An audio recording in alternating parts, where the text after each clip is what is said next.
A father's body surfaces in the cold creek. A child's dress and boots lie abandoned in the dust. In Hawthorne, a town built on secrets, whispers say that $200 can buy salvation or bury it. And somewhere behind a preacher's smile waits the price of betrayal. The courthouse bell struck 9 when Samuel Crane stepped into Hawthorne's general store, his boot heels marking time against pine boards still damp from yesterday's rain. Behind the counter, Mrs. Hawthorne weighed flour into brown paper, her brass scales ticking like a pocket watch. Samuel touched the brim of his hat and nodded toward the corner where canvas sacks leaned against barrels of molasses. That auction lot still waiting pickup? Been there since Tuesday. She folded the paper tight. Marshall said you'd collect it for the county. Samuel had walked these 12 blocks from the jailhouse every morning this week, putting off what waited in those sacks. 3 days ago they'd found Thomas Riley face down in Willow Creek, his wagon overturned and his daughter nowhere to be found. The county had seized what remained of his property for debts, but Samuel couldn't shake the weight of what he might discover. He lifted the first sack, heavy as a feed bag, but something shifted inside, not grain. The second sack felt different, lighter, something wrapped in cloth. "Mrs. Hawthorne, I'll need your receipt book." "Course, Marshal." She handed him the ledger, her eyes fixed on the sacks. Poor Thomas never could catch his luck. Samuel signed his name and dated the entry. The 12th of September, 1887. The courthouse bell chimed the quarter hour. He shouldered both sacks and stepped back into morning light that promised another scorching day. The walk back to the jail gave Samuel time to think about Thomas Riley. They'd served together in the war, shared hardtack and coffee around campfires that seemed a lifetime ago. Thomas had talked constantly about his little girl back home, Mary, barely walking then. When they'd both returned to Colorado territory, Thomas had tried his hand at mining, then farming, finally freighting supplies between settlements. "Always chasing tomorrow's fortune," Samuel muttered, adjusting the sacks on his shoulder. At the jail he dropped both sacks onto his desk with a thud that rattled the inkwell. Deputy Collins looked up from cleaning his rifle. "That Riley's property? What's left of it?" Samuel unknotted the rope on the first sack. Inside, wrapped in oilcloth, he found Thomas's old service revolver, a tintype photograph, and a leather pouch containing maybe $3 in coins. The photograph showed Thomas with a young woman, his wife, Sarah, who'd died of fever 2 winters back. Samuel set these aside and reached for the second sack. This one felt wrong somehow, too light for tools, too soft for books. He loosened the drawstring and peered inside. White fabric. A child's dress, carefully folded. His hands stilled. The courthouse bell chimed 10 o'clock, but Samuel barely heard it. He lifted the dress from the sack cotton with tiny blue flowers, sized for a girl of perhaps 10 years. Beneath it lay a pair of small boots, scuffed at the toes, and a cornhusk doll with yarn hair. "Collins," Samuel's voice came out hoarse, "send word to Doc Peterson. Tell him I need to see him. Now." "Something wrong, Marshal?" Samuel stared at the child's belongings spread across his desk. 3 days they'd been searching for Mary Riley. 3 days, assuming she'd wandered off, maybe fallen in the creek herself, maybe been taken by drifters.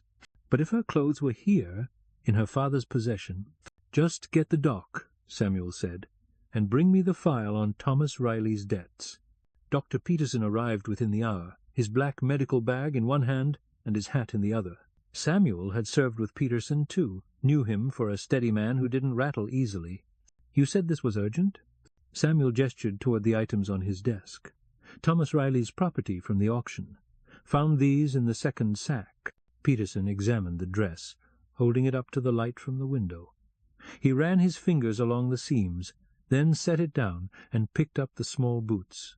These belonged to a child, certainly. Girl, I'd say, based on the dress style. Peterson frowned. "But, Marshal, where is the child?" "That's what I aim to find out." Samuel opened the file Collins had brought. Thomas owed money to half the town. Hardware store, grain merchant, even borrowed against future freight contracts. He ran his finger down the list. But look here, he made a payment to Reverend Matthews just last week. $50. $50? That's more than most folks see in 3 months. Exactly. Samuel folded the dress and placed it back in the sack. Thomas never had $50 to spare for anything, let alone the church building fund. Peterson cleaned his spectacles with a handkerchief. You think there's something irregular about his death? I think a man doesn't end up in Willow Creek by accident. Samuel reached for his hat, and I think his daughter didn't disappear on her own. The courthouse bell struck 11 as they stepped outside. Samuel locked the jail behind them and tucked the key into his vest pocket. Where to, Marshal? The church. Time we had words with Reverend Matthews. Streetmark's church sat at the end of Main Street, its white clapboard siding bright against the September sky. Samuel and Peterson found Reverend Matthews in the small office behind the sanctuary, bent over account books with his sleeve garters pushed high on his arms. Marshal Crane, Dr. Peterson. How can I help you, gentlemen? Samuel set the sack containing Mary's clothes on the Reverend's desk. Found these among Thomas Riley's effects, his daughter's belongings. Matthews looked at the sack without touching it. Poor child. Any word on her whereabouts? That's what we're trying to determine. Samuel pulled out the receipt book Collins had retrieved from his desk. Says here Thomas made a $50 donation last week. Generous, considering his circumstances. The Lord provides in mysterious ways. The Lord or somebody else? Samuel leaned forward. Reverend Thomas Riley never had $50 in his life. Where did that money come from? Matthews closed his account book with deliberate care. I don't question a parishioner's ability to contribute to God's work. Maybe you should. Peterson spoke quietly, but his voice carried weight. Because that child is still missing, and her father is dead. The Reverend's hands trembled slightly as he reached for his water glass. What are you suggesting? I'm suggesting, Samuel said, that $50 is a lot of money for a man to come by suddenly. Might be someone paid him for something. Or someone. Matthews set down the glass without drinking. Marshal, I hope you're not implying. I'm not implying anything. I'm asking direct. Do you know where Mary Riley is? The courthouse bell chimed the quarter hour, its bronze voice carrying across the town. Matthews flinched at the sound. As one, he began, then stopped. His eyes moved to the window, then back to Samuel. There are Christian families in Denver who take in orphaned children. Good families. Riley wasn't an orphan last week, but she would be soon enough. The words came out in a rush. Thomas knew he was dying, Marshal. The consumption was eating him alive. He came to me, begging me to find Mary a proper home. Samuel felt something cold settle in his chest. And you arranged that? The Whitmore family in Denver. They'd been praying for a daughter. Matthews pulled a handkerchief from his pocket. Thomas wanted $50 to pay his debts before he passed. I thought it was a Christian act. You thought it was profitable, Peterson said. How much did the Whitmores pay you? Matthews's face went red. This is a house of God. Answer the question. $200. But it was for Mary's benefit. Thomas was dying anyway. Samuel's hand moved to his gun belt. Was he dying fast enough to suit you? I would never. Matthews stood up so quickly his chair toppled backward. Thomas drowned in that creek on his own. After you convinced him to sell his daughter, after he realized what kind of life awaited her here, a consumptive father with no money, no prospects. The church bell began to ring, not the regular hourly chime, but the rapid clanging that meant emergency. Samuel grabbed Matthews by the arm. Where is she now? On the train to Denver. Left yesterday morning. Samuel was already moving toward the door.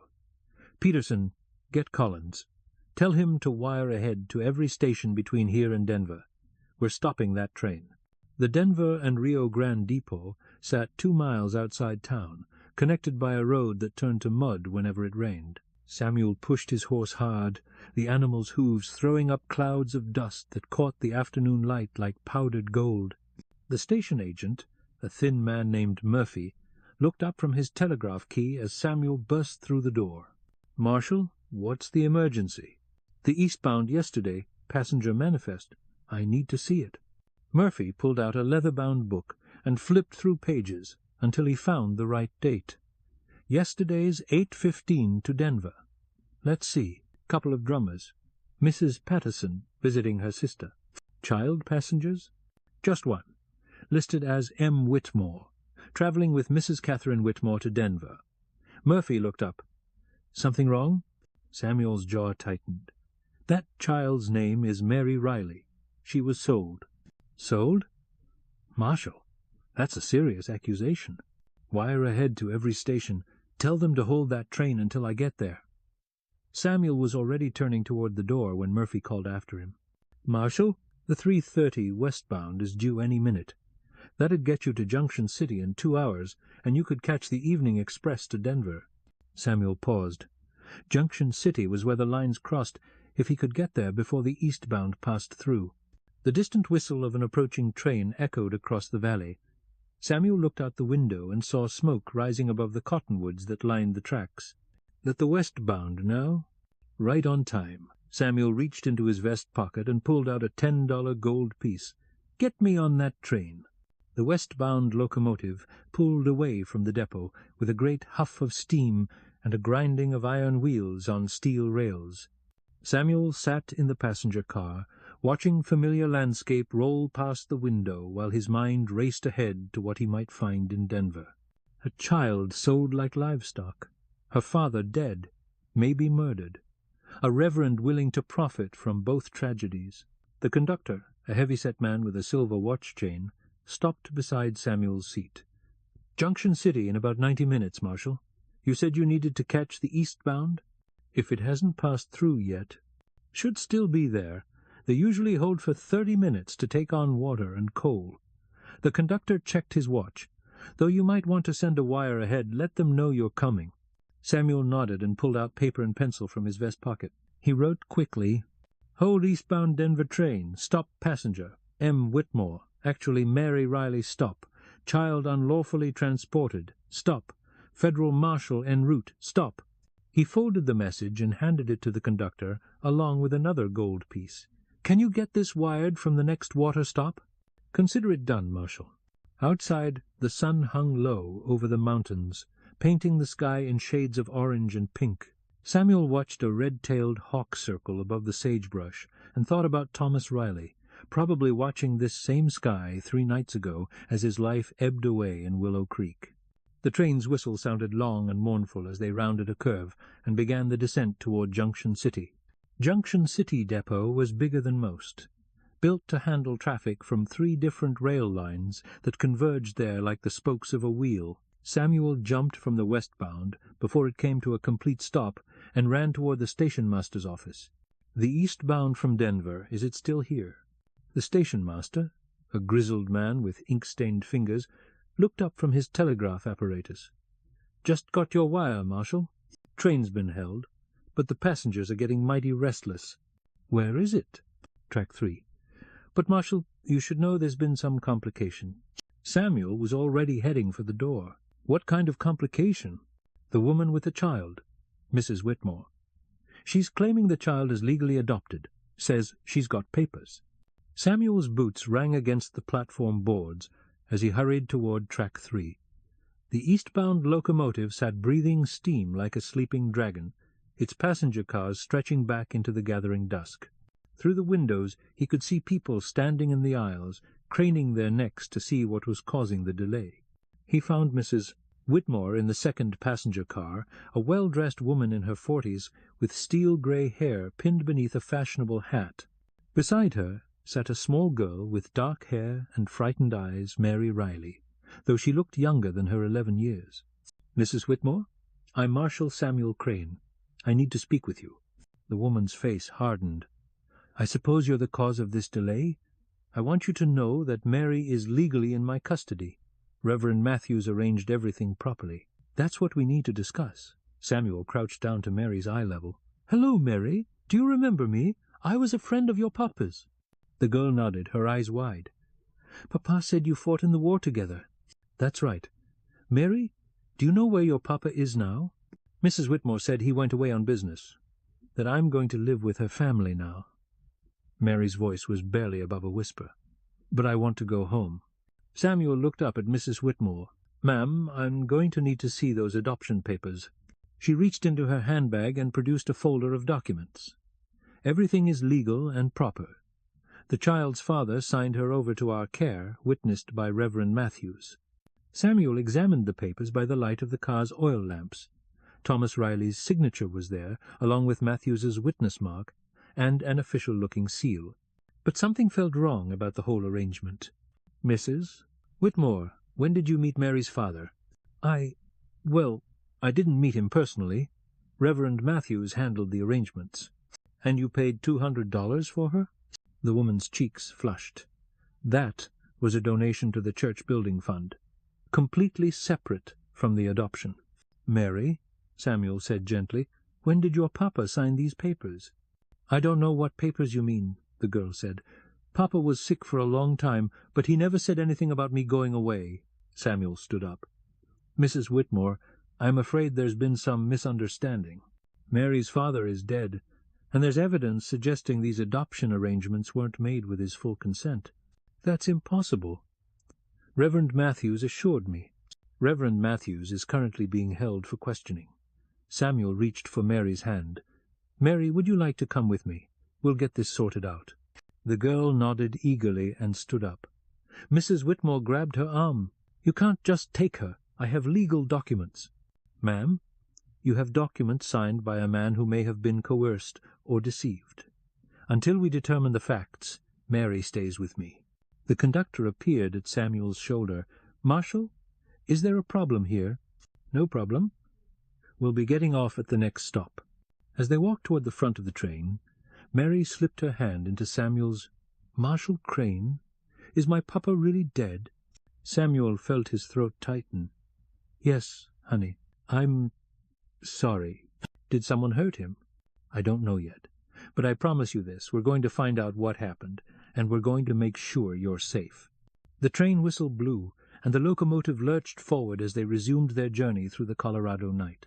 They reached Samuel's hometown just after midnight.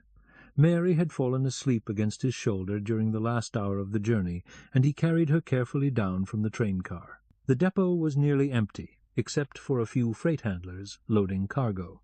Dr. Peterson waited on the platform with his wife Martha, both of them wrapped in heavy coats against the cool night air. Marshal, Peterson said quietly, how is she? Scared, but unharmed. Samuel adjusted Mary's weight in his arms. Martha, would you mind looking after her tonight? She's been through enough. Of course. Martha Peterson reached out to smooth Mary's hair. Poor child. We'll take good care of her. As they walked toward Peterson's buggy, Samuel asked, What happened with Matthews after I left? Deputy Collins arrested him on suspicion of conspiracy and fraud. He's in the jail cell, demanding to speak with a lawyer. Peterson helped Martha up into the buggy seat. But, Samuel, there's something else you need to know. What? Collins found something when he searched Matthews's office.